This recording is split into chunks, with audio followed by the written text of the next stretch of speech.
प्रेम करुथिबा भाई मानक पई छोटिया उपदेशटी। पोखरी कूओ ठारू अधिक बड़ हेई थाए, किंतु लोक माने कूओरु ही पानी पी थांती। काहेकि ना कूओर पानी पोखरी पानी ठारू अधिक विशुद्ध थाए बोली। ठीक सही भली सुंदर झियो अबा पुओ एमाने स्टेटस देखि भल पाती। एमानकु संस्कार नुहे चिरा फटा ड्रेस पिंधुथिबा पुओ झियो दरकार पड़े। देखिथिबे जणे अलंकार पिंधिथिबो, देहकु संपूर्ण भाबरे घोड़ेइला भली साड़ी पिंधि जदि नाचे ताकु लाइक कमेंट भ्यू तार कम जाए।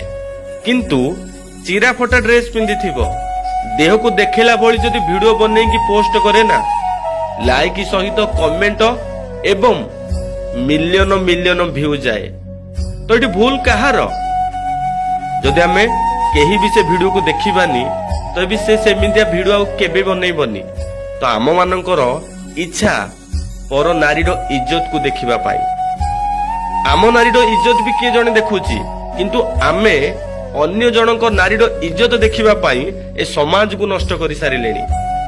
आमे जदि समस्ते एक हेई ए सब को विरोध करिबा ना, कौनसी संविधान लेखा आमको परास्त करि परिबा नाही। तेणु करी आमे जदि आम मार इज्जत को रखिबा, ए समाज निश्चिंत दुष्कर्म अत्याचार को रोकी पारिबो। जय जगन्नाथ भाई। जदि वीडियोटी भल लगे निश्चय छोटिया कमेंट माध्यम रे जणाइबे।